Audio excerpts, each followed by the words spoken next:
So next, it's my joy to welcome Anita Sanchez, Dr. Anita Sanchez, author, teacher and wisdom keeper who carries Indigenous perspectives on the sacredness of life, and her work weaves Indigenous wisdom, science and contemporary life with a call to awaken our shared consciousness and care for the earth. So we're really thrilled to have you with us. Welcome, Anita.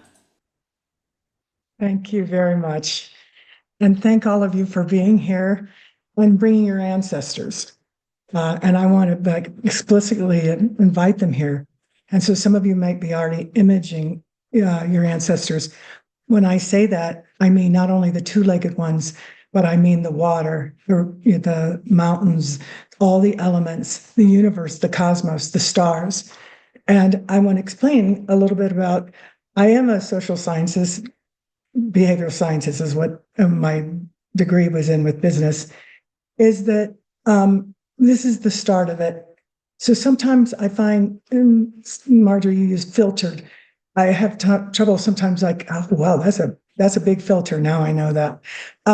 Because when I was as little as 3, I remember sitting on the floor with my cousins and my uncle, Lara, who's Osage, would teach us about what it means to be a whole human being. And what he would do is he would take his hands in a circle, but not up, down, it's flat. And he said, this is what it means to be a whole human being.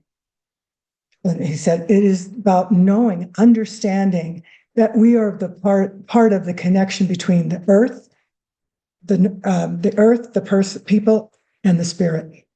And if you do anything to hurt the earth, you not only hurt the earth, but you hurt the people and the spirit.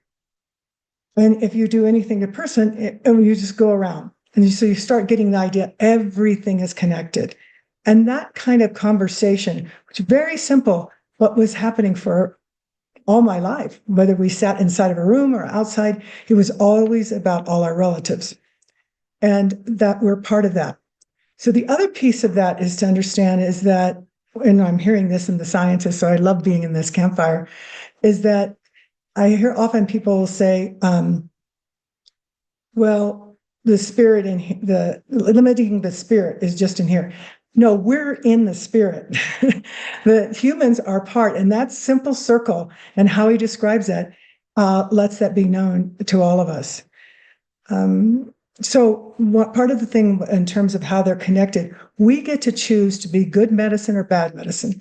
So in this circle, good medicine is anyone or anything that brings alignment to the spiritual, emotional, and physical state. And bad medicine is anything that takes that away. And so I'd like to use the rest of my time to actually give you an experience of a prophecy.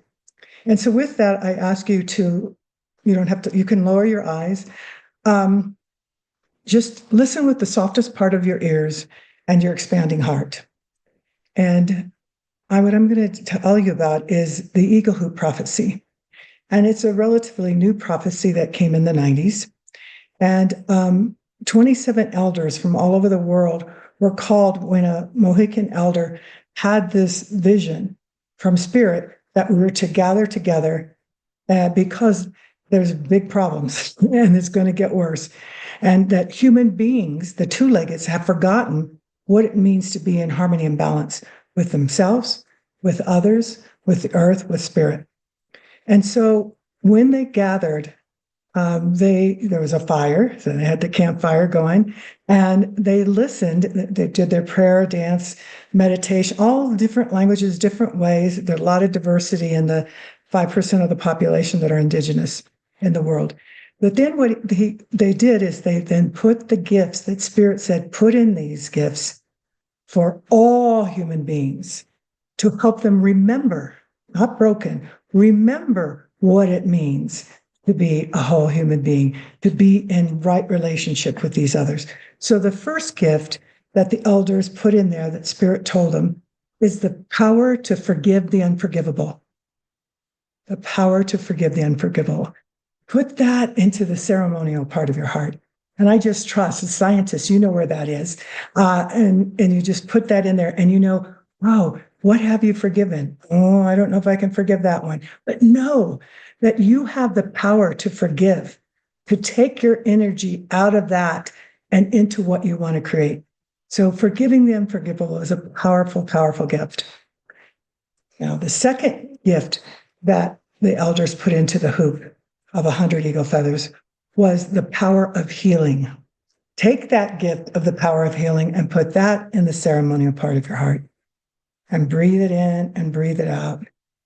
And you can imagine that all the healing that all of us have done and that do every day.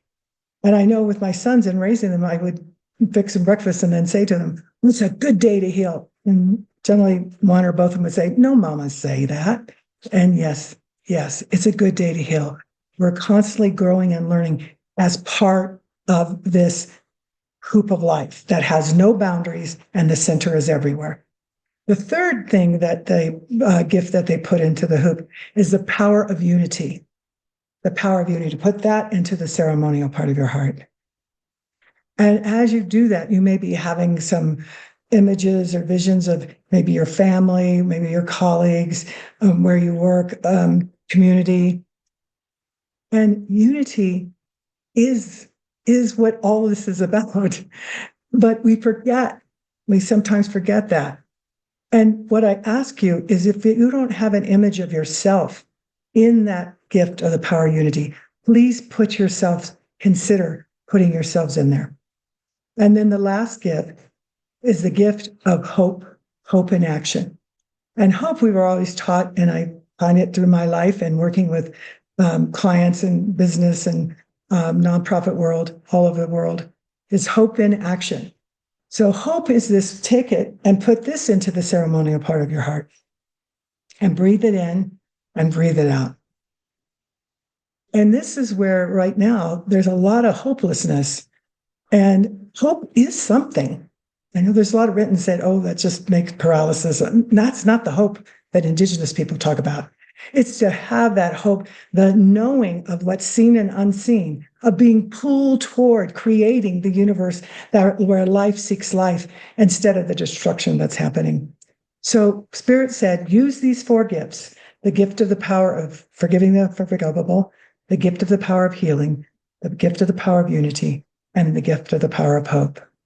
And I thank you for being here, being alive at this time. That means so much, and expanding the view and including Indigenous ways of knowing.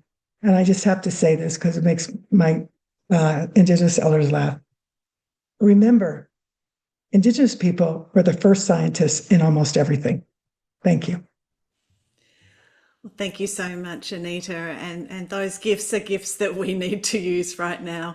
Thank you again for bringing your wisdom and your presence. Anita, your hand is up. I just wanted to, it's hard to always put language to all of it, but just about everything I did and said, I was acknowledging the unseen as well as the seen. And so I wrote this down, that Pachamama is a Quechua word. Most people think it means a food market, which is great, fresh food. But Pachamama is the sacred presence of the earth, sky, universe, and all time. And that's what we're part of. And so that is why at the beginning I invited the ancestors, because death doesn't stop. It's energy. And we can draw on that. And now science is starting to look at like what came before is still here today. And so I kind of tease my kids, even when I'm gone, I'll be whispering in their ear. But anyway, I just want to make sure. And then the last thing was, this puzzled me, so maybe it'll just be left as a question for you, or to puzzle. I'm on 5 different elder councils around the world, and there's something that happened about a year ago. And it made sense because a lot of elders from the Kogi, from Colombia, different groups have been calling the Indigenous people to do synchronized ceremony, because it's about the vibration, it's about the energy, and calling all the ancestors, the wisdom, the cosmos, all of it. But how we speak is, these are urgent times. Slow down. These are urgent times.